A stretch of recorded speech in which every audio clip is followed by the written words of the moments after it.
the season. He was impressive last year as well, and he's going to win a lot of races in his career.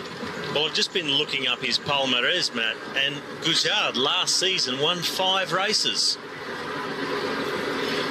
His most impressive ride that I saw this year was in the opening weekend of racing in Belgium at the Omloop Het Nieuwsblad. He was in the day-long breakaway, and then they were caught by a really strong group that included Peter Sagan, and he stayed with them and he kept working, and he finished in 5th position, whilst everybody else that was originally in that breakaway got dropped. And he didn't just sit on and say, hey, I've been in the move all day, I'm a passenger. He just kept charging on through. Yeah, he kept working all the way through to the finish. It was an incredibly strong ride. So, I said before, maybe Nason was the one to watch, but after looking more at the others, palmarès, what they've done this season, my money would be swinging across to Alexis Gujard. We'll be joining Mike. 1 kilometre to the intermediate sprint as they enter the department of the Hueze. Well, it's the department that they've been in for the majority of today's stage. The sprint for the minor placings back in the main peloton so far has been a contest as to who can get there first and spend the least amount of energy. Is there a conversation that's about to happen to share the points through here? Well, there's no sharing because there's only one sprint. They'll all get points, but there's only one prize as such, about €1,000, I believe it is, for the winner of the intermediate sprint, unless it goes down the first through. Better check out the prize book, Matt, and go through the finer details. But it's more about the prestige of who wins the intermediate sprint. It's a little bit of a talking point. Always interesting for the sponsors. They'd like to see their ride across the line first, something to brag about a little bit. Like I said before, these riders may be thinking, the chances are very slim we'll get to the finish, so we'd like to get something here, something to take back to the team, as it were, and say, well, I got out there and I won the intermediate sprint. Less than 500 metres to go. Still working well together, just going around, swapping turns at the front. 300 metres until the sprint here. Nobody looking like they're sort of sizing the others up just yet, so will they just keep working smoothly, or is someone going to make that jump? But Schellinger goes to the front. He's got that little look underneath the arms, and now he wants to sprint. He's a former track cyclist, so he wants to make sure he gets the points. The other 3, they're not interested. So it's Andreas Schellinger who collects, and Olivia Nason waves goodbye. We'll see you soon. Schellinger picking up the 20 points in the race for the green jersey. It was then Nason followed by Idaza and Gujard at the back of the group. The youngest rider in the break, the least interested in the small prizes because Alexei likes big prizes. 1 kilometre before they get to the top of this climb. I'm going to let that one slide about the cow and the butcher. It was €40 a kilo. You could have held on to it. The Côte de la Maisonneuve is the climb that they now find themselves on. It's not a particularly big climb, as you can see. There's only 1 point up for grabs in the King of the Mountains classification. Jesper Stuyven wears the polka dot jersey as the leader of that competition. He's on 4 points, so he can't lose the lead today, but he will be challenged for that lead tomorrow. So I think we might see Jesper Stuyven getting the breakaway tomorrow. He's a smart bike rider, Jesper. Just 24 years old in his first Tour de France, and he's having a big impact. A beautiful rolling countryside. It's a fantastic place to ride a bike. The high mountains of the Pyrenees and the Alps is where most people like to go because there's a great sense of accomplishment just getting to the top of those famous cols. But here it's slightly more pleasant. It's a little easier, the riding side of things. Lets you enjoy the local food and wine of the region a little bit more. Welsh flags on the side of the road. They've had a lot to cheer about over the past couple of weeks, particularly with Euro 16 underway and the Welsh team playing so well. 2 Welsh riders in the race, both riding with Team Sky, Luke Rowe and Geraint Thomas. They've both been involved in falls on stage 1, but neither of them seriously injured. So things looking good in their support role for Chris Froome. Olivia Nason at the front. Then Idaza, followed by Schellinger, and then it's Gujard at the back. Well, the time gap just staying stable around that 2-minute mark. It's what the sprinters teams in the peloton will want, just to hold it even until they decide it's time to ramp things up. They'll be looking to bring this group back in only in the last 20 kilometres. Probably even later than that because there's an uncategorised climb at about 11 kilometres to go. It's 1.5 kilometres long and it's about 9%. So it's not a huge hill by any stretch, but the sprinters teams won't want to be providing a springboard to any riders to go on the attack. And it's always a little bit off-putting for riders in the peloton to go on the attack when there's still a breakaway in front. Neeson at the front, nobody appearing to challenging him. Schellinger collected the intermediate sprint. Irizar looks as if he's keen to collect the point because his teammate leads the classification, and that's exactly what he does. Mark Al Irizar across the top in first position. 1 point in the race for the King of the Mountains jersey, and once again at the back of the group, Robbie, Alexis Goujar, the youngest guy, not playing any games. No, just doing his thing in the break, just doing his turns, uninterested in the prizes because he's not out after the King of the Mountains jersey. He's not trying to collect sprint points. So just sitting tight, doing his work, hoping that the bunch goes and makes a mistake. He's not wasting any energy. Adam Yates, winner of the Tour of Turkey back in 2013, when he was a member of the Direct Energy team, or it was Europcar sponsored then, which part of the Vendée used system, which we just saw that little story on.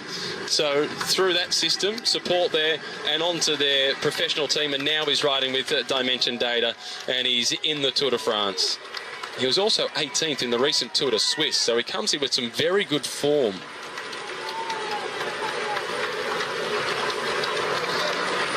Well, this is the Buddhist Retreat and Study Centre.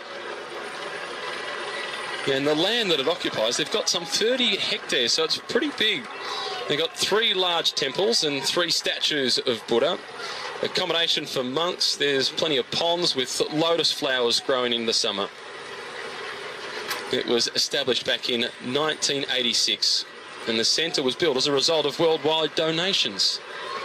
So some peace and tranquility. We won't see that in the last couple of kilometres. There's no peace and tranquility when you're sprinting for a stage win at the Tour de France, Robbie. Sorry, Matt, I was just drifted away a little bit then. I was just so calm looking at those pictures. Of course you were. Nice to get a chance to be able to take a look at it and try and move into a relaxed mode. And the peloton is still fairly relaxed. There's another one of the statues of Buddha in the centre of this temple, this retreat and study centre. And there's quite a few Buddhist temples throughout France, and a few of them in Paris as well. A message of peace. And can't we use that at the moment? Indeed. Well, there might not be too much peace across at Team Katusha because Alexander Kristoff, who was 11th yesterday, he said, I should have done better. And his team sports director, Torsten Schmidt, agrees with him. And he said, today we'll try again. The pressure is on Kristoff's shoulders. The expectations are high. He's the birthday boy too. Nothing like putting some pressure on your team leader. Well, if you're the team leader and you're getting paid accordingly, the team can expect performances. And if you say yourself, I should have done better, and it's an honest appraisal, then the team really should be able to go along with that and say, yes, you should have done better. Keep the pressure on the rider because he'll have plenty more on himself and he'll be really disappointed with his efforts so far, Alexander Kristoff. But this is a stage finish that suits him. Kristoff, a real mix of sprinter and classics rider. We've seen him win the Tour of Flanders. We've seen him win Tour de France stages a couple of years ago. And this is a finish, 500 metres at 5%, really dragging, really heavy. It's one that does suit the classics type fast men. So I have expected Kristoff to be up there today. Just not quite sure he's got the form to take it to the likes of Greipel, Cav, Kittel, Sagan, and even at this moment, Brian Coquard, who had a good third place yesterday. And he'll find a finish to his liking today as well. So they're getting on with the job in hand. They're just inside 40 kilometres to go. Can't see them staying away. Christophe Agneluto did it back in the year 2000 in racing into Limoges, but the weather was not very nice. Heavy rain. and the peloton were huddled together for warmth. Yeah, I think as Jens Voigt mentioned to us, it really was a dramatic day when Anja Luto won. That was a long time ago, and I think everybody kind of went to sleep because of the weather conditions. Here it's slightly different. These guys have never been given their advantage, and what has happened though, they've ridden steadily over the first 4 or 5 hours of this race, and now all of a sudden they've also picked up their tempo, because when we get the access to some of the dimension data that's being thrown at us, these guys are riding at 55 to 60 kilometers now. Talk about throwing down the gauntlet to the teams of the sprinters. Oh, look at the face on Irizar here at the back in that white Trek Segafredo jersey. Experience in the breakaway, because Irizar's got 5 tours under those wheels, and Andreas Schillinger, the German's, got 3. The other 2, Guger and Nazen, are in their first Tour de France, and they must be wondering what's hit them, I think, but they've not been afraid to go out and have a little dig today. We're now looking at the lake here of the Vergne. This is really lovely countryside now. Of course, it's the home of the famous Raymond Poulidor. He was on the race. He was 80 in April, and he never wore the yellow jersey in the Tour de France, and for that very reason alone, because he was on the podium more times than anyone else. Bit of a problem there. It looks as though we've got a little cracker from Guga here, dropping back. And so Raymond Poulidor throughout his career. Well, forget about throughout his career, and nowadays, Phil, when his car drives through the villages, you can still hear people shouting, "Allez Poupou, allez Poupou," Yes. and Poupou was the nickname for the famous Raymond Poulidor. My image goes back into the 70s when he was still riding the Tour and was a star. He used to walk into the area by himself without his bike. He'd sit down on any park bench and he'd peel a grapefruit. And the elder people that knew him so well, I saw an old lady dressed in black reaching across the rails, just wanting to touch Raymond Poulidor. She's going, "Poupou, poupou, touche, touche." It's such a popular man. Well, I'll tell you another funny story about Raymond Poulidor, because in fact he's an Auvergnat, and they say that the Auvergnat region of France is where people are very, very careful with their money. And Raymond Poulidor, when he used to pay for his fuel at the gas station, he would only write it for 50 francs, and people never cashed the check because they wanted his signature. Anyway, now he's still as famous today as he was all those years ago when he was the great rival to Jacques Anquetil, and what a rivalry that was. Now we're down to 3 leaders now. Guger, well, he was the youngest rider in the breakaway group, just 24 years of age, and we're now down to 3. On the front, it's Schillinger, followed by Irizar, then in the third, well, in fact, it's Schillinger at the back, sorry. For the front is Naesen, the Belgian rider, participating in his first Tour de France. And now just dropping onto the front is Markel Irizar, the rider from the Basque Country, riding for the Trek Segafredo squad. This is one of the far extremities of the lake we were talking about before. This is the small lake of Royeras. As I mentioned just a little earlier, there's a huge reservoir of water in this area in the Limousin, including that great lake, the Lac Limousin. But there was also a lot of resistance in this part of the war as well. In 1944, the soldiers of the SS rounded up around about 3,000 men in this area. And it really was the heart of the French resistance. So they did this yesterday. They were the strong team. They didn't get it quite right at the finish. We'll see what happens this time. Little flick of the elbow. Time for Vermont to come through and take up the pacemaking. 18 seconds. Slipped away just a little bit here. There's Aston on the left. Movistar in the middle. Of course, they're the team of Quintana. But this sort of finish, somebody like Alejandro Valverde could deliver a sprint blow. Very strong on these types of finish up to the line. They hit the bottom of the climb about 500 meters out. Yeah, but look over to the right-hand side, the red and white jerseys, Lotto Soudal, they've still got a full complement of their leader. And poor old Thomas Vogler, that's him bobbing about at the back there. Got the red number, 179, the most aggressive rider of yesterday. A little bit of discussion about that, but his job is done. He's just going to cruise in at the back end of the main field. In the white jersey, just hovering around in the middle of that fork at the front, is our man Andre Greipel. So the team are now sorting out their sprinters. At Katusha, it seems to me today Katusha are going to give it another go for Alexander Kristoff. They feel as though he may have sorted out all of his problems.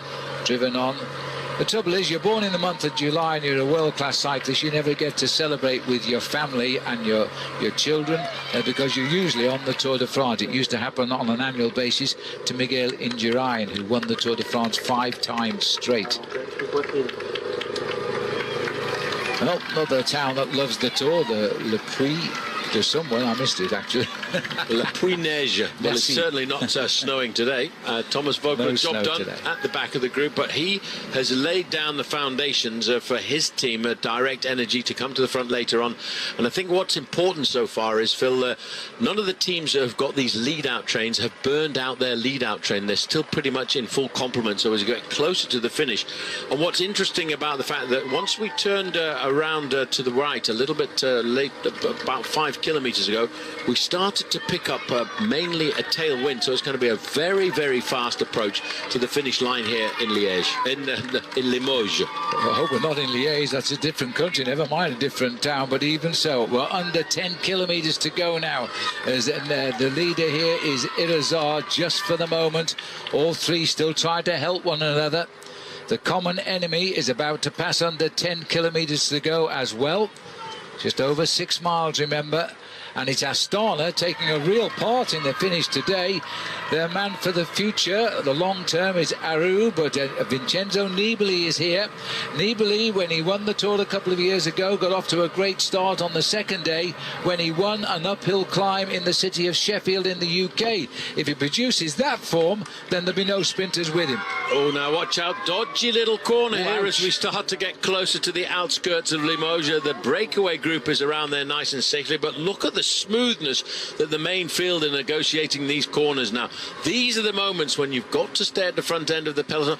If you dream about touching your brakes at a moment like this, you'll slip back 15, 20 places in the main field, and then you'll have to use a fair amount of energy to move back up towards the front end of the peloton, and it's those little bits of acceleration that deaden your sprint towards the end. Cavendish, he's hovering around there in the green jersey and never far away from him.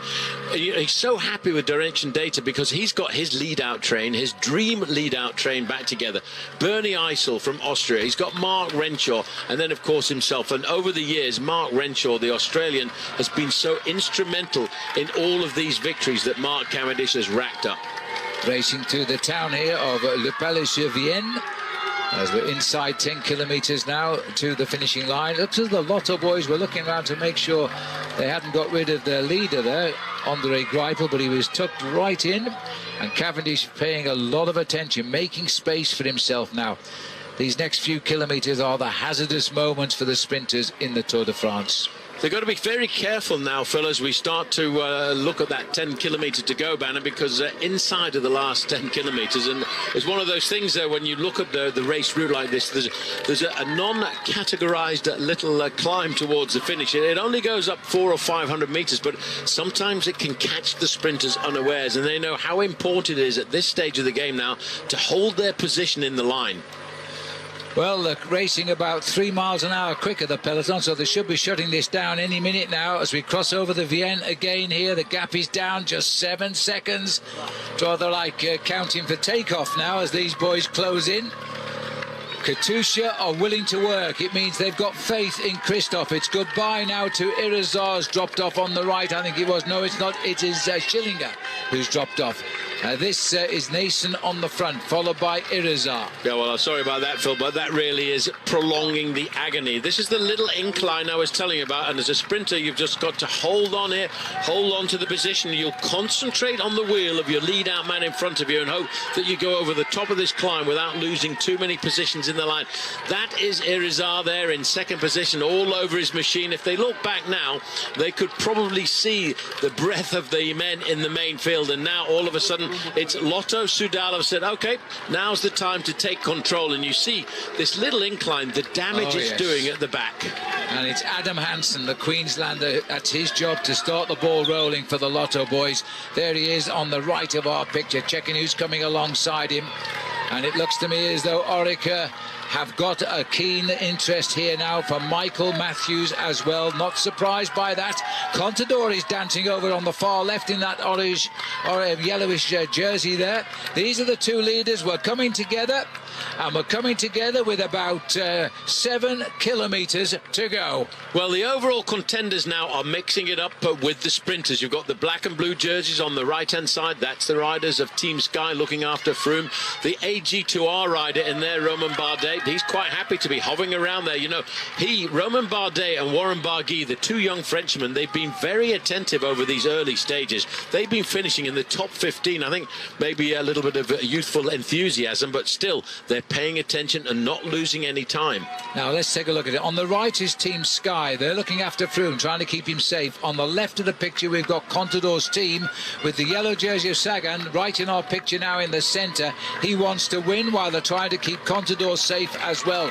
The Movistar team, dead centre dark blue, are looking after Nairo Quintana, trying to keep him clean as well. As we've just slipped to the back, this is Irizar now, straight through and out. Oh, talk about bad luck, Phil. They've been in the breakaway and he's actually now got himself a flat tyre with 6 kilometres to go. That is unlucky. It's very unlucky because he'll cost time, not that he's too worried about time. Limoges loves Le Tour. We know that. This is the 15th time we have been here. We've had the Grand Depart here on at least once occasion. There is the flat tyre. Another $120 down the pan. 6 kilometres to go. The teams are organised. There's a mixture once again of teams for the overall, wanting to stay out of trouble, teams of the sprinters wanting to get in there, mix it and win the day. Marcel Seberg trying to pull for Lotto Soudal as they race down before they kick up towards the finish. We're still 2 kilometres to go. Seberg playing his part now. Hansen's done his and dropped away as they try to leave the last man standing in white, Andre Greipel. This is Marcel Seberg now on the front. He knocks in at around about 6'6". He's a big, powerful man. Looks over his shoulder. They really got it lined up. 4th position there in that line of riders is Andre Greipel. He's now up into 3rd position. Seberg has now done his bit. He's gone off. Sagan is such a perfect rider when it comes to position. He's in the leader's yellow jersey. If he were to win, of course, he would get a time bonus and increase his overall lead going into tomorrow. That's not his main aim. His main aim is to win the stage today. They made that road look flat. Well, they certainly did. Everybody else are coming in. They'll be given all of the same time. So the men trying to win this race overall, they will finish at the peloton. You've got a couple of riders. Let's have a look at this one more time. Brian Coquard, the slightly built Frenchman, putting his shoulder there up against the bigger man on the left-hand side. And it's that throw to the line. Well, from this angle, you cannot see a difference between the two of them. Let's have a look from the helicopter. Well, I just don't know. It's shades of déjà vu from yesterday. Coquard coming on the left here, and Kittel obviously fading a little bit. Sagan and Christophe out of it. Coquard, the little Frenchman, coming up close. Where is the line? Kittel's wishing it had come right now. A clash of shoulders. That's just effort. Oh dear, I still don't know. No, Let's try this one. Oh, you know. Well, it's the black line under the wheel that counts, and I still don't know. Well, you know, the fact of the matter is Brian Coquard is a track sprinter. They've given it to Kittel. It's unofficial. It says provisoire, unofficially for Kittel at the moment, but we have to go. I think, Phil, we're going to have a very long look there at the photo finish. I think we'll probably get 75 reruns here. Yeah. But he thinks he's won. Yeah, he does. I'm not convinced.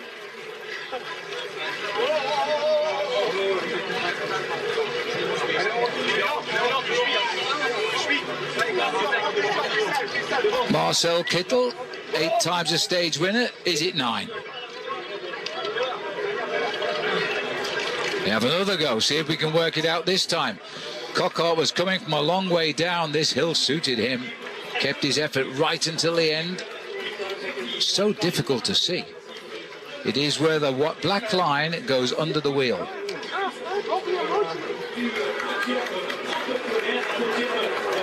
And we can't see the wheel, never mind the black line.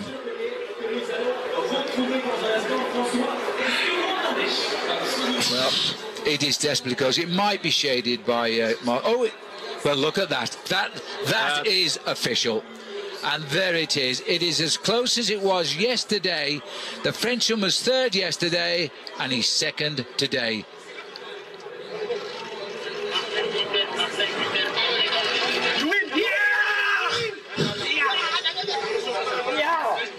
Congrats, man. Congrats for you. Congrats. Yeah.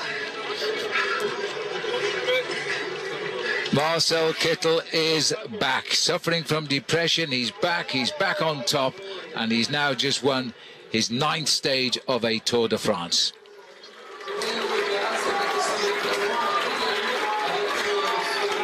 What a battle, though, Phil, and it's that lunge for the line, and there is only centimetres, less than an inch, I would say, at the end of the day.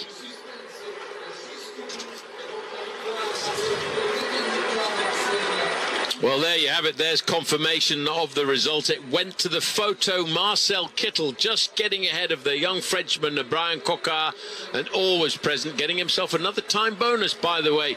Peter Sagan in 3rd place. Dylan Groenewegen, the Dutch national champion, in 4th. Alexander Kristoff is getting up there. Hey, and look at that. In 7th place, Dan McClay is making his 3rd appearance in the top 10, and Cavendish are fading a little bit down towards the end in 8th place, but don't complain. He's already won 2 stages so far out of 4. Other riders tailed off on the right-hand side there. That is Thomas de Gent. Looks like Wout Poels in the middle for Team Sky. But these riders not too concerned. It waited a while. He thought he got the, you know, as a sprinter, you've got that sense when you think you've got the win, but that was so close. He really did have to wait until the photo finish. But just watch from how far back the Frenchman goes in the black jersey there, and he disappears out of the shot. He's on the wheel there of Peter Sagan. Then all of a sudden he's biding in time. We're waiting. He's locked into the slipstream. Now the acceleration. Now the catapult on the left. And he's slowly making his way up towards what he hopes is going to be a victory. And on the line, the lunge. It's all down to that last moment there. And it was close, huh? And maybe it was the slightly longer arms that gave the victory to Marcel Kittel, because it was all about that throw to the line. That's Groenewegen on the right-hand side in the red, white and blue. And Cavendish over on the left-hand side. We get a chance here to have a quick look down there on the magnificent backdrop of the Cathedral of Saint-Etienne. Gothic architecture. Construction beginning back in 1273.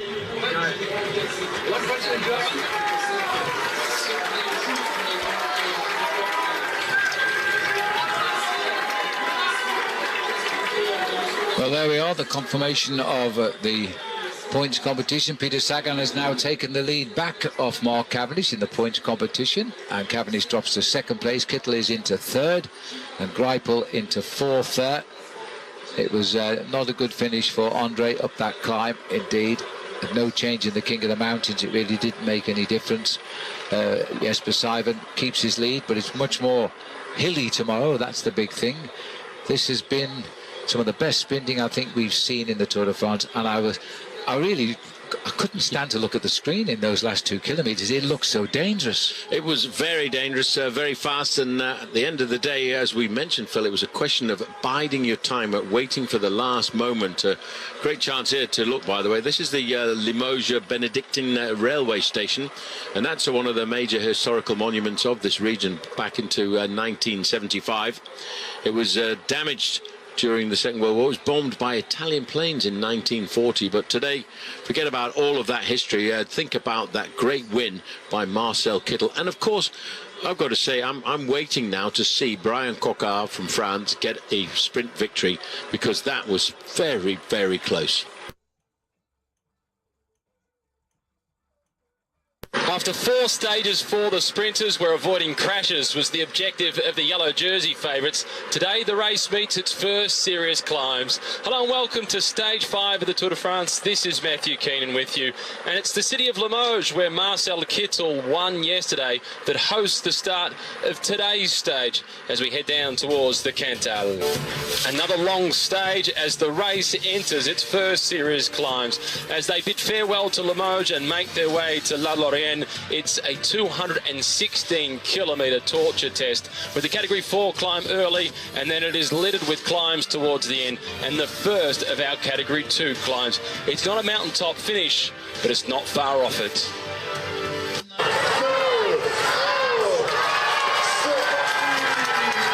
It was a day of celebration yesterday in Limoges for Marcel Kittel. This afternoon, as the race got underway, the peloton was celebrating the fact that the sun was out. These are the best weather conditions that we've had so far in this year's race. Forecast for the low 20s, around about 21, 22 degrees, the expected top.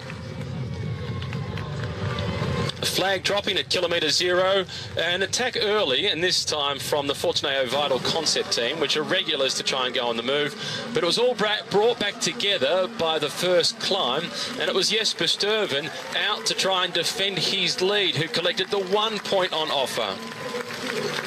The smallest climb of the day, a Category 1 climb. Break of 9 formed not too long after that, and the break of 9 have now split, 3 going clear with 6 chasers. This is Andre Grivko in the turquoise colours of Astana. Thomas de Gent now goes through in the red and black of Lotto Soudal, and in the red and black, but on the white bike from BMC, is Greg van Avermaet.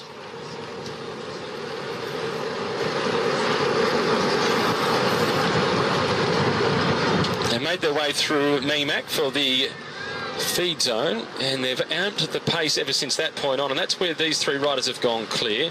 They're 9 minutes and 45 seconds ahead of the peloton, but their chasers are still within 1 minute behind them. Yet to get any footage of as to what is happening directly behind them, and to see whether that chase is organised. In amongst the chasing group, Rafael Majka is there, who's won 3 stages, all of them in the mountains, in his 2 appearances at the Tour de France. Here are the chasers. This is Cyril Gute at the back of the group from AG Tour Le Mondial. A teammate of one of the stage favourites today, one of the local heroes, Romain Bardet, AG Tour Le Mondial, with a clear plan.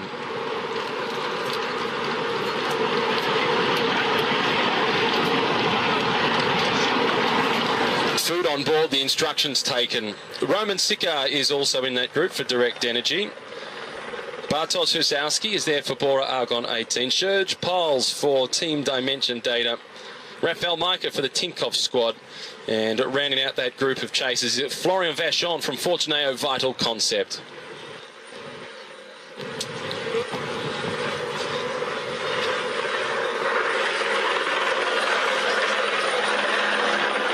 Some beautiful forested areas throughout today's stage that we'll get a chance to take a look at, and this is just one prime example. The Department of Corrèze that they're making their way through. We spoke to a few of the journalists before the stage got underway, and we spoke to Raymond Poulidor, who has been a 14-time rider in the Tour de France. Here they are on their thoughts as to what might or could happen today.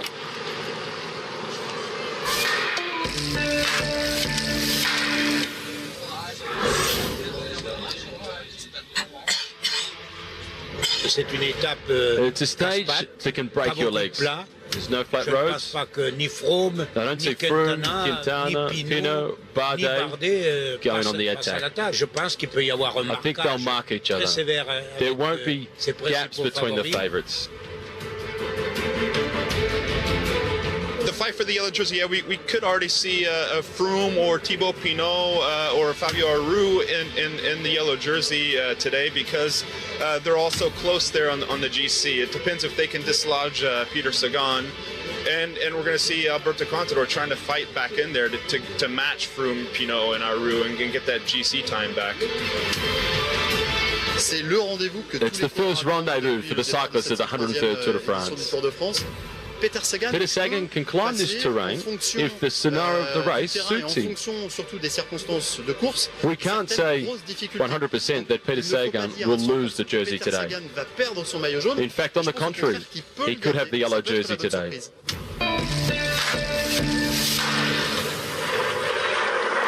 So they're the thoughts of some of the people following the race as to what to expect today. And one of the main talking topics in the lead up to today's stage has been the condition of Contador. Coming into the race, before things got underway on stage one, it was pretty clear he was a genuine contender. But with that crash that he had on stage one, you can't help but think sleep wouldn't have been good for the past few nights. He conceded a few seconds on stage two after yet another crash. And we'll learn a little bit more about Alberto Contador today, because this is a difficult stage. And Raymond Poulador, who was speaking there at the start, a man who rode the Tour 14 times, finished on the podium 8 times, but never once wore the yellow jersey, not for a single day. He thinks that this is a pretty tough stage. This is Ian Stannard on the front for Team Sky, which will come as some relief to the riders from Tinkoff, that Sky are already taking charge of the race.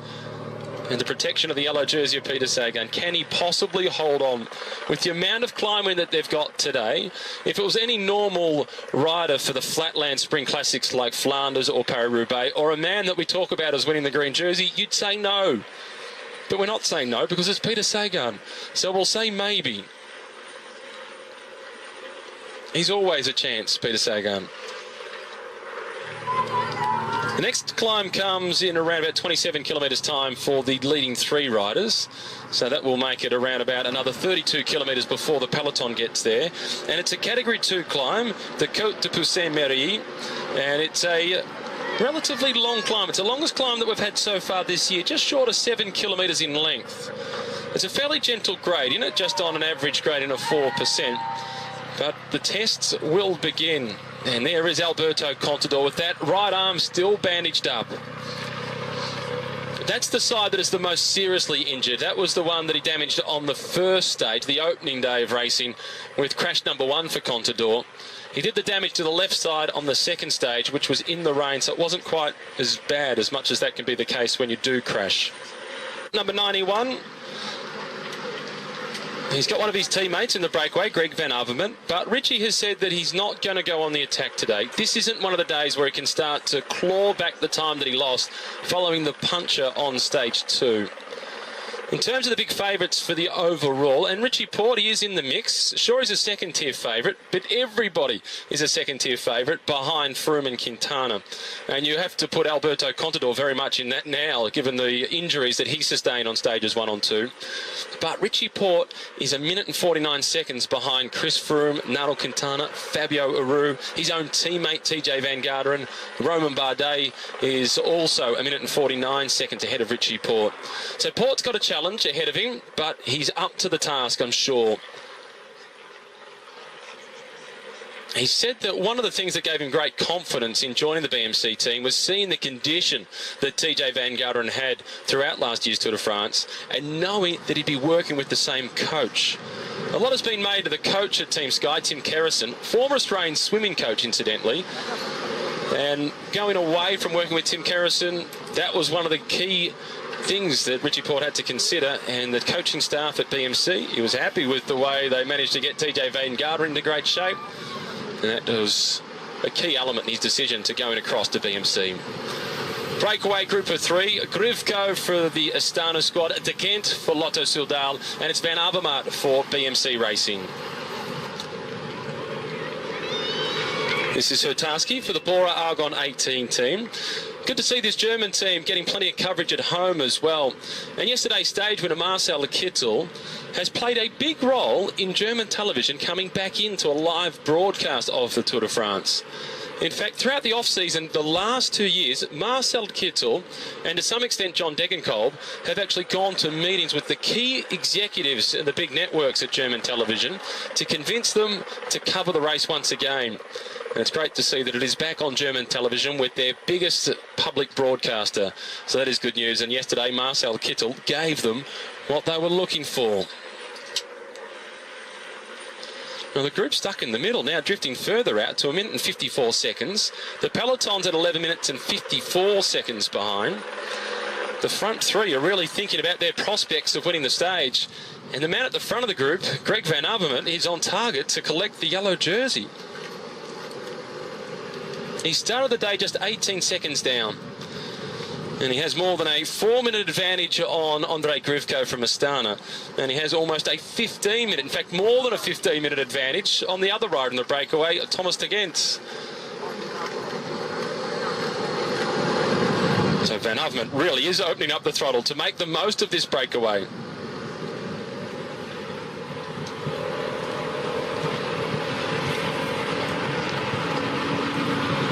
They're taking time on this group of 6, but it's not as if they're disorganised.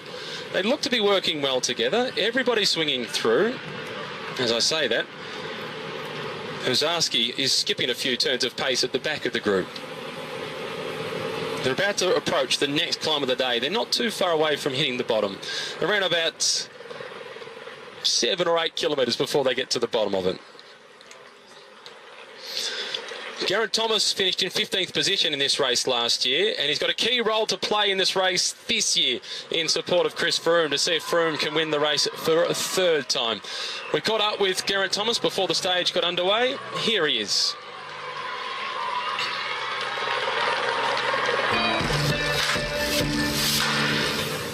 Yeah, for sure. It's going to be all-out attacks at the start. You know, stage up for grabs. Maybe the yellow jersey change. It's going to be certainly a hard day. First bit of heat as well. And yeah, like you say, the final is there's a lot of climbing as well. So it's certainly going to be a tough day. Maybe not like a true mountain stage, but it'll still be a big, I think, a select sort of 10, 15 guys, you know, sort of. And for sure, a few late attacks from, you know, guys maybe, you know, fighting for that top 10 sort of position, so still dangerous for GC, so I think a lot can happen today.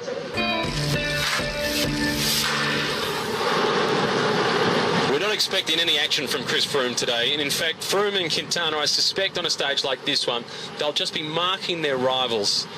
And particularly given they may not be in a position to fight for the stage victory, it's going to reduce their aggression even more so. Riding for Lotto Soudal and just aiming for the stage victory. Van Avermaet is the man in the middle, and he's the best placed overall, just 18 seconds down on the yellow jersey. And Grivko at the back, a 5-time Ukrainian national time trial champion. So there's plenty of horsepower at the front. We've spoken about Thomas de Gent a few times, actually, that we saw him doing a lot of work for Andre Greipel trying to set it up, and the conversation we had is when you get a breakaway with Thomas de Gent, you think, fantastic, I'm in a move with Thomas. They normally work. The next moment you're thinking, it's no good being in a breakaway with Thomas de Gent because when he gets in a move, he normally wins. But those three out in front are fairly evenly matched.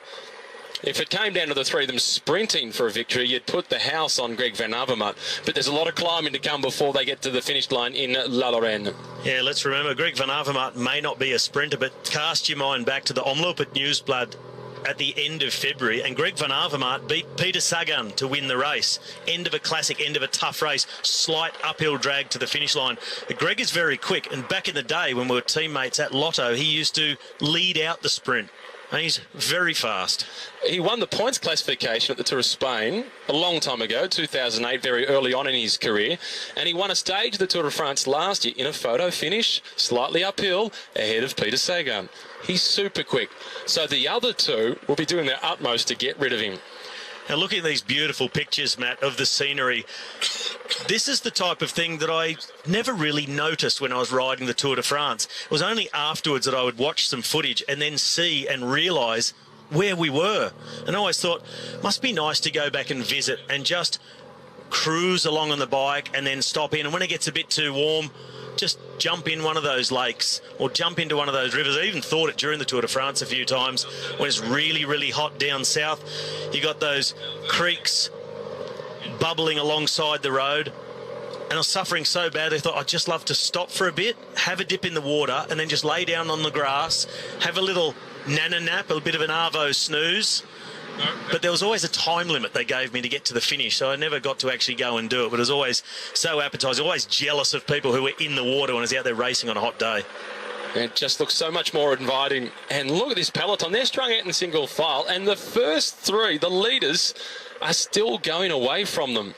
And that's the reason that you don't have much time to even take a glance at the scenery around you, because you're concentrating on the wheel in front of you. These guys are really moving around 50k an hour, all strung out. So no time to look at the side, because if you clip a wheel, you'll end up looking like Alberto Contador at the moment, covered in bandages. Now, I'm not saying he looked around and clipped the wheel, just lost his front wheel in that right-hand corner on day one.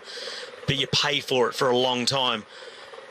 I guess on the upside, if you crash on day one of the Tour de France, by the time it finishes in Paris, there's almost nothing left of the injuries. It's hard to tell that someone's actually been injured and had skin off. It's just a little bit pink still, but pretty much healed in the space of 3 weeks. But there's the fatigue in the process of trying to recover. It's interesting to see the different team tactics today. Fabio Aru, who's one of the dark horses, one of the outsiders for a spot on the podium at this year's race, he's got a teammate in the breakaway. That's Andre Grivko, who's in the leading three. Contador, who we've spoken about a lot, he's won the race twice. He's got a teammate in the breakaway, Rafael Maica. Team Sky have chosen a different tactic. Leave everybody surrounding Chris Froome, which for Team Sky I think is a good move. There's no point them putting a rider in the breakaway. Yesterday we saw some great team tactics by Direct Energy. I just want to go back to yesterday's stage momentarily with Brian Coquard. He said that yesterday was very disappointed, but now he knows he can go with the very best, so he's got some confidence. But as for their team tactics, he said he knew that Sylvain Chavanel, the most experienced guy on their team, wanted to go in the breakaway because the race went through his home village and he wanted to show himself in front of his family. But Coquard in the team meeting said, no, Sylvain, I need you. So Chavanel said, okay, you need me, I believe in you, and they worked for him to try and get the win. And Chavanel did not hesitate. That was good team tactics, completely dedicated to just one man. Across at Orica Green Edge, they had a split strategy between Michael Matthews and Simon Gerrans. What's your view on that one?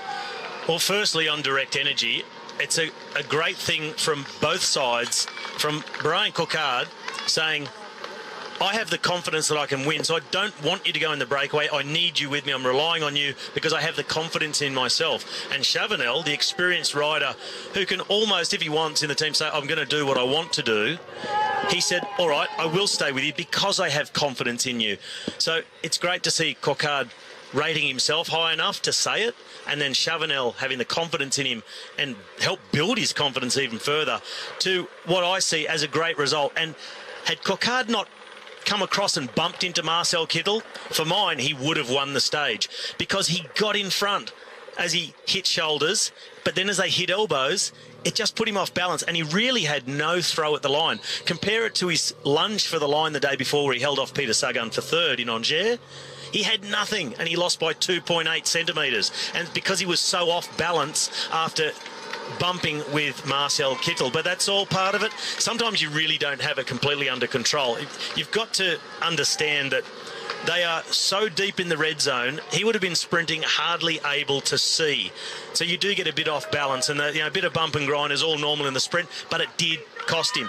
Now on the other side, Orica Green Edge, two-pronged attack, but it failed on both fronts. We saw Matthews doing his own thing, Impey leading out Gerrans, and now Matthew White said the idea was for Gerrans and Impey to go long, try and make it a really long, dragged-out, tough sprint, but they couldn't get out. They were blocked in, so they didn't get to go early. If you've got a plan to go early, you make sure you can get out. You make sure you've got room. You've got to manoeuvre yourself into a position where maybe Impey's catching a bit more wind for longer, but make sure you can get out. You don't get closed in. In the end, Matthews tried to go in the sprint, but started to fade, and in the end, crash. So let's see what's going on here first. There is Daryl Impey from the Orica Bike Exchange team, just collecting a fresh bitten. That's from the birthday boy, Christopher Juhl Jensen. And it is the Direct Energy team that have been caught up in this little incident. Also Jasper Stuyven there in the mountains classification jersey, a couple of riders from Lampre, and one of the riders, I think, might be Robert Wagner there from Lotto NL Jumbo, Arashiro there. And that was Chavanel that was involved in that fall, the man that we were just talking about. Arashiro getting the bike organised here. We wait to see whether it's Rui Costa. No, it's not Rui Costa that is with them. It's Louis Meintjes, and this young South African, he is a genuine chance for a top 10 finish in this race. A genuine chance. So that's why the Lamprey riders were waiting. The leaders, it is Van Avermaet at the front, followed by Grivko, and then again 3 kilometres to the sprint. 1 kilometre to the King of the Mountains prize. That's not fair, is it, Robbie? Ouch. I think it's just going to be a long, draining day for the 6 chasers, because they won't see these 3 riders back again. Once you let Thomas de Gent go, it takes an almighty chase to bring him back, and I just don't think the firepower is there behind Greg Van Avermaet. He's rolled up the sleeves. Literally. Summer has arrived. 1 kilometre to the sprint. Grivko back with the team car. I wonder if Alexander Vinokurov is in the team car, because when they went over this climb in 2011, they went the opposite direction, so down the way that they've just came up, and Vinokurov crashed out of the race that year. Jürgen Vandenbroek went off the side of the road with him, and he crashed out of the race, and there's a little bit of graffiti on the corner where Alexander Vinokurov crashed, and it just says Vino out, and points to the corner. And that was the crash where he hit a large boulder and broke his pelvis. He did. I think, by memory, he walked back up to the side of the road. And then collapsed.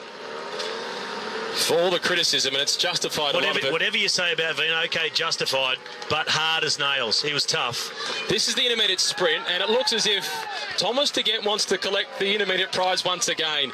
And Grivko sitting at the back, thinking about the small time bonus perhaps. Van Avermaet wants the time bonus. He's 18 seconds away from the yellow jersey. A 3-second time bonus for the first rider across. 2 seconds for the second rider. 1 second for third place. And every second could count for Greg Van Avermaet to get the yellow jersey by the close of play this afternoon. Van Avermaet across. Don't worry about the 20 points for green. It's a 3-second time bonus that he wants the most. He's only 15 seconds away from the yellow jersey by comparison to how it listed this morning, but he's 14 minutes and 18 seconds further up the road. He's on target. I don't think he has to worry about the 3 seconds. It's a token thing. Yeah, I'm just getting some extra time. But so far in front, I don't see them losing more than 8 minutes of that lead. Probably will be about halved by the time they get to the finish. I tend to agree. There's nothing to gain from the GC riders by chasing it down to try and really narrow it down to 2 or 3 or 4 minutes. They'll be looking at each other. It's the first test for the climbers and the general classification contenders. They'll be looking at each other, looking for signs. Plenty will be looking at Alberto Contador to see how well he's recovering, because he said yesterday, I'm having some problems and some pain when I'm riding out of the saddle. So there'll be eyes on him, but all eyes on each other and marking each other. But one thing they will do, I think, is race very hard to the top of the final Category 3 climb. I drove down the descent on the way in here to the finish. It's about 1 car wide, not more. Off camber corners, 2 very sharp hairpins, dodgy road surface at best. They're all going to want to start at the front to stay out of trouble and not get taken out by someone else, particularly those who don't trust their descending skills so much.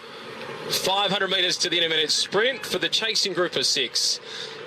And Rafael Maica leads them through at the moment. In terms of that race back in the main group, the reason so adamant and agreeing with you with the amount of time that they will lose is for the Tinkoff team. Now that it looks certain that Peter Sagan won't be able to defend the yellow jersey, they won't be amping the pace up at all, and they'll try and make this another relatively comfortable day for Alberto Contador. The slower it is in the main peloton, the happier Alberto Contador will be. Roman Sikar is the rider from Direct Energy that now goes through to the front. One of the teammates of Brian Cocker, who finished in 2nd place yesterday. Former under-23 world champion Roman Sikar, and he won that title in 2009 in Mendrisio, the same year that Kidal Evans won the elite men's road race. It is warm. Cyril Goutier's got the jersey unzipped, and he doesn't have an undershirt on. It's the first day up into the 20s. 4th in the intermediate sprint, Serge Pauls goes across to collect the points. Peter Sagan not overly concerned about the points there, just nipping a couple of points. I think he's staying behind Cavendish, I thought. So Cavendish may be taking back a point on Peter Sagan, possibly 2. But Peter Sagan knows his advantage comes when the race gets hilly. All the sprinters get dropped early, and he just cruises on through, quite often in the breakaway. And takes another 20 points at the intermediate. So no panic there from Peter Sagan. But Brian Cocker is 70 points behind Peter Sagan in the race for the green jersey. I think it was a sprint of a bit of getting rid of some frustration and proving a bit of a point. As we see here, some multicoloured agricultural art. We've got 10 tractors making up our wheels, and the black hay bales wrapped up. Nice touch. Black handlebar tape, black saddle, black bidden as well. Nice matching. Dan Martin before this stage was one of the favourites, the Irishman riding for the edX Quickstep team. So too was one of his teammates, Julien Alaphilippe, and it was his other teammate, Marcel Kittel, who won yesterday. We caught up with Dan Martin before today's stage got underway. Unfortunately for Dan, though, the prospect of the stage win is slipping through the fingers for edX Quickstep. Here is Dan Martin. The role as the next man from Team BMC, and I suppose the interesting thing is, and I actually had kind of forgotten that the owner of Team BMC, Phil, his hometown of Andy Rees is in Bern, and we go there in the last week of the race. What an occasion that would be. Andy is a very nice person indeed. It's a problem. That looks like Pinot. It looked like Thibaut Pinot. Yeah. I didn't hear it on the radio, but he stopped very rapidly. I have to rely on recognition there, but it looked like him, his style, the way he was standing. Let's hope not, because these boys are in serious mood now. Well, I tell you what as well, Phil, it's also at this part of the race going to be very difficult to get back in, because this now is a question of Team Movistar, which has been the winner of the World Tour team, the World Tour over the last 3 years, one of the dominant teams on... I think they're calling it. They're saying he crashed. But they haven't given us his name. See, that's the problem, Paul, now. Even our race radio and all the mechanics are split because the peloton is split. They can't catch up the riders. Well, that's the big problem. The team cars could be an awful long way back, and that was the problem that happened to Richie Porter just a couple of days ago, because there was a climb just before the finishing climb, and the team cars were stuck behind riders who were being dropped, and they weren't allowed to come by. They were held back by the referees. So that rider who had that mechanic, I'm pretty sure, Phil, that was Thibaut Pinot. He's going to have to get a wheel from the neutral service vehicle and try and scramble back in. Well, we'll find out when we can. They haven't called his race number is 121. They call the numbers in French, of course, 121. But they haven't said anything. They're talking again. They haven't mentioned it.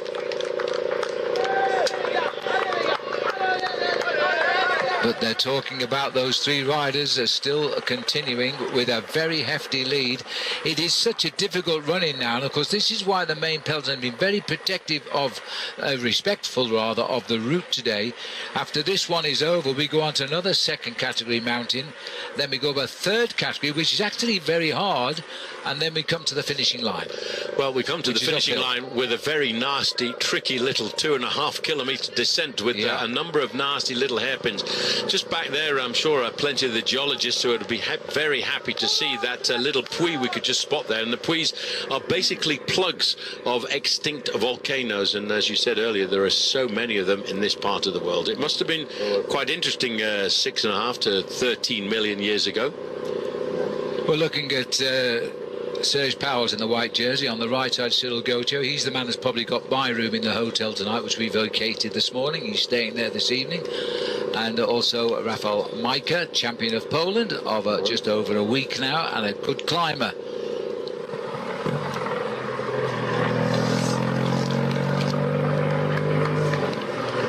Well, again, here we go. We're looking here at Team Movistar, and it was a tough choice this year because they were looking for one of their men for the flatlands, Alex Dowsett, and unfortunately for him, it was right down to the last minute. Oh, Andre Grivko now in that Astana jersey. He's finding this gradient just a little bit too much. This is, as I said, the steepest part of the climb, the Puy-Marie. Oh, that hurts. He's a great time trialist. He's been 4 times champion of the Ukraine in the individual time trial, but here he really has paid for the effort of being in this group. So as I mentioned, this is the steep part. We're looking at 11.3, 11.9, 11.9% for the final 3 kilometres. A little bit further back, just sitting at the back end of the group all the time. And I have a feeling that the man we're looking at there, Daniel Tekla-Heimer, he's conserving energy to hopefully do something a little bit further down the road once we get into the mountains. Bernard Vermaat on the left-hand side. He's not one of the great climbers, but I just think that the form that he's got this year coming into the Tour de France, Slipping away now, Fabian Cancellara riding his last Tour de France. Well, it looks like one or two more are in difficulty now at the back. Steve Cummings, 104, has gone with Daniel Tekla-Hymenot. Also, Fabian Cancellara losing ground too. We're getting up into the heavens up here now. This is the highest point at this pass. As we climb up to the top of the Puy-Marie, the next one that we climb is a little bit sharper, but doesn't go quite as high.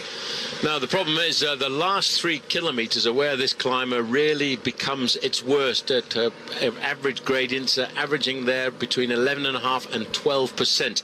It really is quite a beast of a climb. Then narrow roads as well. And once you get over the top of this, you've got a pretty tricky descent down into the outskirts of the final climb of the day, the Col de Pertus, which is ranked also at 2nd category. So goodbye Andre Grivko now. These two riders left free to fly for a jersey each in the Tour de France tonight. Polka dot for De Gent, yellow for Van Avermaet. Be a first for both of them. Yep, it will, and there's a big number of riders, though, Phil, now starting to pay the pressure of the tempo that is being dictated in the main field by Team Movistar.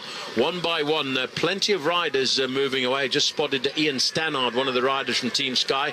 He's not one of the great climbers. He's one of the riders who is expected to do the pacemaking on the flat. But even now in the group in the middle, a lot of riders starting to get eliminated. We're now down to 4 chasers, while the 3 leaders are a kilometre away from the 2 leaders are a kilometre away from the summit. Sikar, Vachon, the last 2 riders we saw there being dropped by that chase group. This just shows you the pressure here. And remember, this is the first time the Tour's encountered the climbs this year. And their legs do strange things. Tony Galopin, we fancied him today. He's also being dropped from the group right now. Well, it's just the indication. I think I just spotted Adam Hansen. Yeah, that's Adam Hansen as well, slipping away. This is kind of a reference, Phil, for us to understand how difficult and how great a job Movistar are doing. I think we're going to see a massive battle. Let's not forget, we're not even at the end of the first week of the Tour de France. There's 3 weeks of racing to go, and everybody's said it's all about the final week. These two, they're just going off the back for Cannondale, Drapak, and the USA as they continue to slip away here. Thomas Vauclair also going backwards now, saving themselves for another day. Tom Dumoulin. Yeah, now that's a surprise. A lot of people were saying maybe this could be the day for Tom Dumoulin, but look at the crowd here at the top of this climb.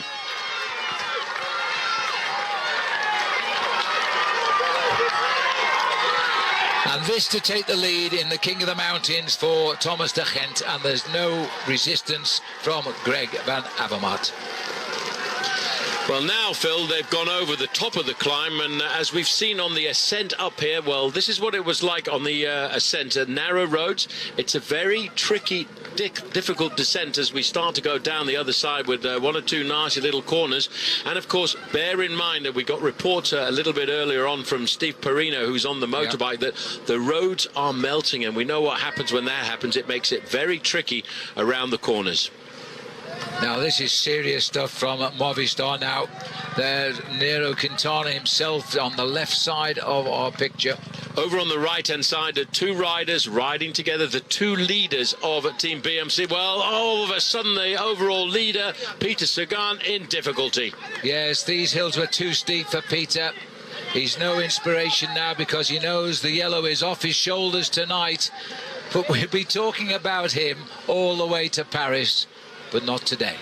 Well, a lot of people have questioned why do you think that Peter Sagan does not know his limits in the sport. Well, over the last few years, he's bulked up quite a lot. He's become extremely powerful in the sprint. He's a punchy rider.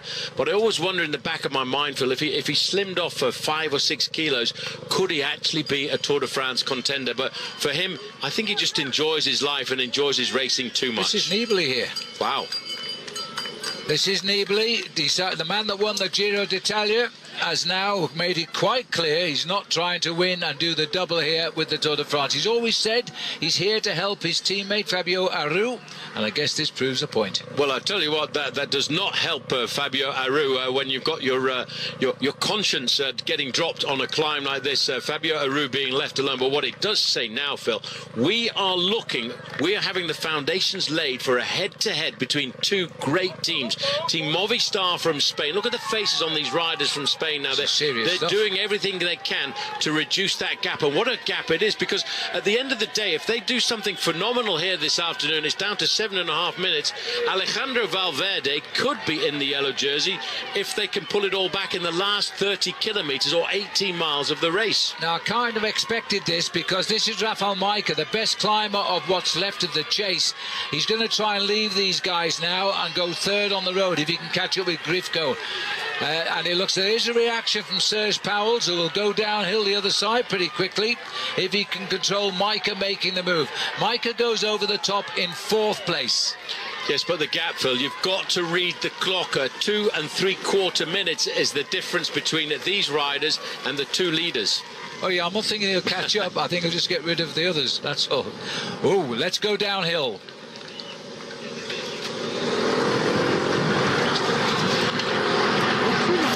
Yes, now, when I talk about a technical descent, that's what the riders are lining themselves up for. Well, now, all of a sudden, the man who has been the animator of the opening 4 stages of the Tour de France, here he is, Peter Sagan. He has been undefeated since he started riding the Tour de France when it comes to winning the green jersey points competition. In his first Tour de France, well, that went right the way back to 2012. And ever since then, all the way through, he's been the winner on the Champs-Élysées of the green jersey points competition. And that's a competition that at the moment he is still leading. But at the moment, it looks very much as if the yellow jersey is being relinquished. Look at this. This, in fact, is already putting a little bit of a signal down to Team Sky, saying, hey, we are here for Nairo Quintana. We will do everything we can. But it's nice to see Richie Porte, you know, everybody was concerned that Richie Porte would no longer be the dual leader of Team BMC. But you've got to be sensible about this. You know, it's only the first week of the Tour de France, and Richie Porte, yes, he lost a 1 3/4 minutes, but all of a sudden, with a ride like this today, he's going to start to climb right up again in the overall classification. And that's what he wants, to boost his morale. Richie does get a little bit affected by situations out there on the road, and he has to be brought round to think positive, because there's no doubt about his talent, the boy from Tasmania. And he's going to feel pretty strong today. Frank Schleck, as we just heard him on the radio, just passing through our picture, has now been dropped from the group. Kirienka's just gone for Sky.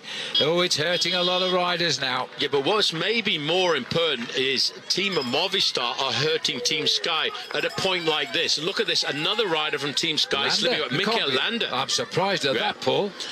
Well, this is like a psychological slap in the face from Team Movistar. They are proving why we've always talked about, Phil, we've talked about them going back to the days of Pedro Delgado, Miguel Indurain as being the team for the mountains. And they know that the last week of this Tour de France is all about mountains. Today, the Tour de France has changed its face for the first time since we started the event. The leaders are testing each other. They're going to have to play subservient to a new leader tonight. And we're seeing Sepulveda's just gone. The rider was disqualified last year, but he's a very talented rider.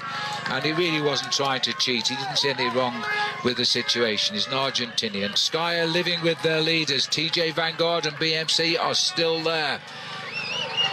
It's going to be very decisive. Every second counts, and there's 2 more climbs to come before we climb up to the finish. Thank you very much for reminding me of that there are still 2 climbs to go, but there's also a dodgy, tricky descent there. Number 1 to, oh, there's a little acceleration, little dig at the top here. I just saw Adam Yates too, the Orica Bike Exchange rider, look to be hanging on at the back. Well, sorry about the excitement there. It wasn't an acceleration. Richie Porte saw somebody at the side of the road. He, more than anybody else, knows how important it is to eat at times like this. In fact, when he was riding for Team Sky a couple of years ago, Alaphilippe also struggling here. As I mentioned a little earlier, this is the first time that the Tour de France has had heat. We're creeping up to around about 30 degrees Celsius. Over the top of the climb, it would be a bit cooler there. You can just see that's Adam Yates. Just towards the back end of the group, he's starting to pay as well for a little bit of the pain in this leading group, but there's not many riders left. Heading up the mountain now, and it's Movistar who's hurt. The gap is inside 7 minutes, 15 miles, 24 kilometres to go. They can't catch those leaders, can they? Well, I'll tell you one thing, Phil, as we go over, it's all of a sudden come from 15 minutes, Phil, around about 10 kilometres ago, down to 7 minutes. Bear in mind, just having a quick look over the top of the helmet there, that's Peter Sagan. You can see he's not enjoyed this mountain, one mountain too far. But, I mean, you've got to imagine, he's a big guy. He's almost 6 foot. And you look at the way he's built. He's built almost built like a boxer. This is power we're looking at, and that's the disadvantage he has. He's dragging those extra pounds over the top of this mountain. But it tells us how much effort this man has put in to keeping that yellow jersey. He'll remain as popular as ever. First 4 riders behind those 2 leaders. Micah has been joined by 3 others after the climb.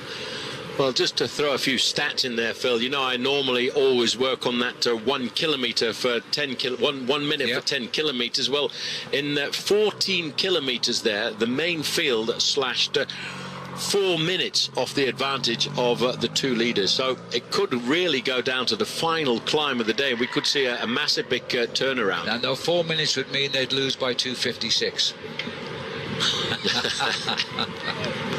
Nibali here.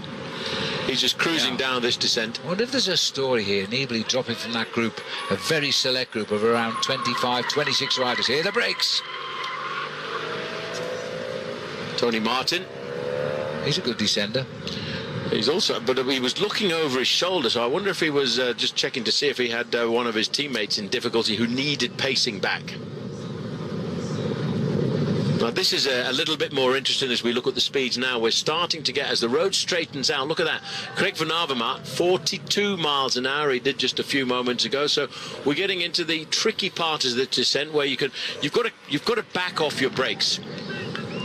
They'll love to see that. 20 kilometres to go. At 14 kilometres to go, they'll be at the top of the next col, the Col de Pertuis, and then we move on to the last climb and the finish.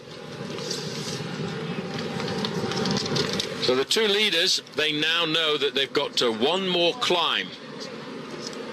And it's a nasty little climb. In fact, they've got 2 climbs. The last one, the Col de Fond de Serre, that's around about 3 kilometres long and an average of 5.5%. And although it is only given us 6 to 6.5%, driving up it in the car, I thought it was a much more difficult climb than that.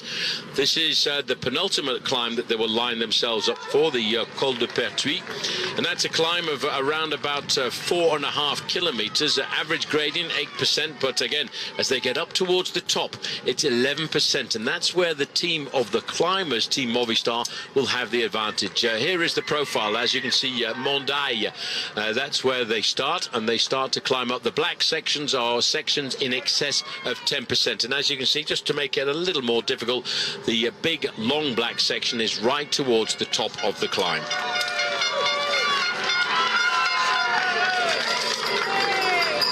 The 4 men in no man's land. The last time check we got to them was around about 3 minutes behind the 2 leaders. De Gent doing a great operation here this afternoon. He's got himself a lot of points in the King of the Mountains competition. Now here is the start of the next climb of the day. The penultimate climb for these riders, the Col de Pertuis. Contador has rejoined the main group, which is stretched to about 27 riders now, but he looks the way he's steering his bike down the mountains. He's suffering from the pain on his right side. Remember, in 2 days he fell twice on that same side of his body. Let's hope he's okay. These are the 4 chasers now. In front there are 3 riders in groups of 2 and 1. As far as I know, Grifko is lost in no man's land. We've run out of cameras now to show you all the pictures. Listen to the crowd.